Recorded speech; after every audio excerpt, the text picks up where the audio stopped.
surgiu outra poderosa religião, a do deus dos soldados, um salvador chamado Mitra.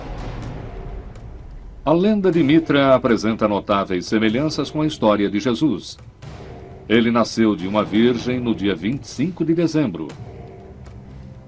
Dividiu uma última refeição antes de ser chamado ao paraíso.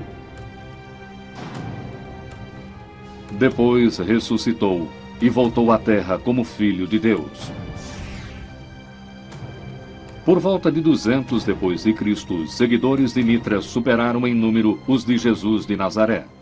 Se eu gostasse de apostas, provavelmente apostaria que o mitraísmo e não o cristianismo se tornaria a religião oficial do Império Romano.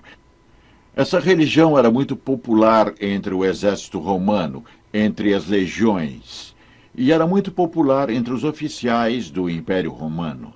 Foram descobertos templos em honra a Mitra por todo o Império Romano, do centro de Londres até as montanhas da Romênia. Eles eram construídos no subsolo e seus tetos muitas vezes eram decorados para simbolizar o cosmos. Um afresco do deus dominava cada templo. Ele sempre era imaginado montando um touro, tipo um rodeio. Ele puxa o pescoço do touro para trás e depois corta a garganta dele, e esse se torna o maior ato litúrgico do culto a Mitra.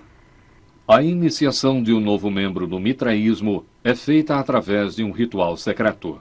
O iniciado é vendado e suas mãos atadas. Seus laços com o mundo são simbolicamente cortados e seus olhos simbolicamente abertos.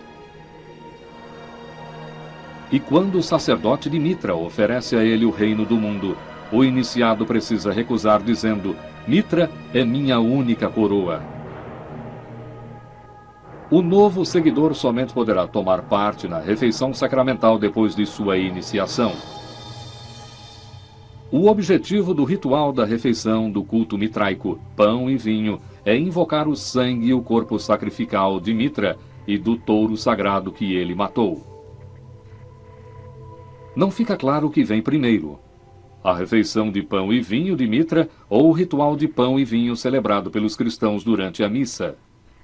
No ano 200 depois de Cristo, depois da difusão do mitraísmo pelo Império Romano, ambas as religiões já estavam estabelecidas há muito tempo.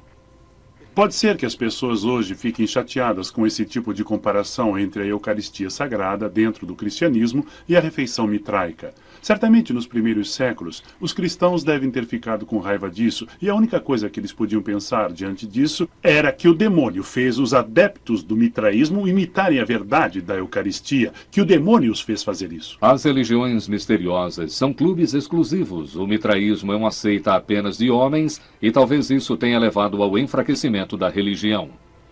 Esta pode ser a razão pela qual o cristianismo venceu. No ano 312 depois de Cristo, o imperador romano Constantino lidera um exército contra um rival pelo trono. O que estava em risco? O futuro do Império Romano.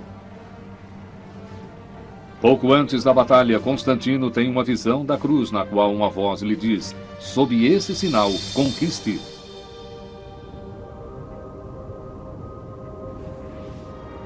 Constantino adota o cristianismo e derrota o inimigo. Ele começa a conquistar todas as religiões opostas e cultos rivais que ameaçam o cristianismo e o império.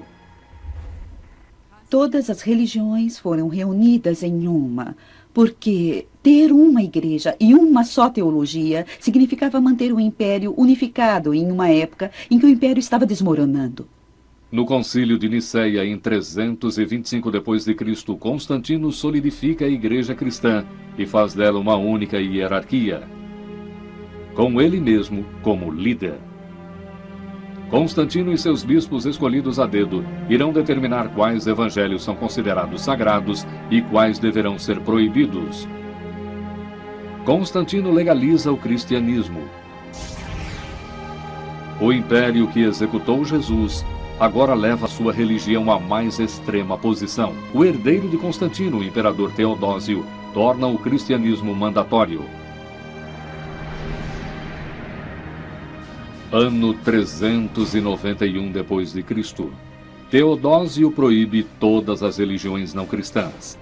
Altares de Mitra, Ísis, Mas muitas das ideias e tradições dessas outras religiões foram moldadas no cristianismo. Sem dúvida, uma das razões para o sucesso do cristianismo é que essa religião foi capaz de trazer ideias de outras religiões, principalmente das religiões misteriosas dentro do cristianismo. Mais tarde, a procissão da Santa Mãe, a refeição sacrificial do pão e vinho, e até o aniversário de Mitra, no dia 25 de dezembro, foram absorvidos pela tradição cristã. Só há espaço para um dos ramos do cristianismo, uma interpretação de Jesus no mundo romano. A religião outrora proibida no Império torna-se a religião abraçada pelo imperador. Os rivais de Jesus outrora tão poderosos, agora estão perdidos ou esquecidos.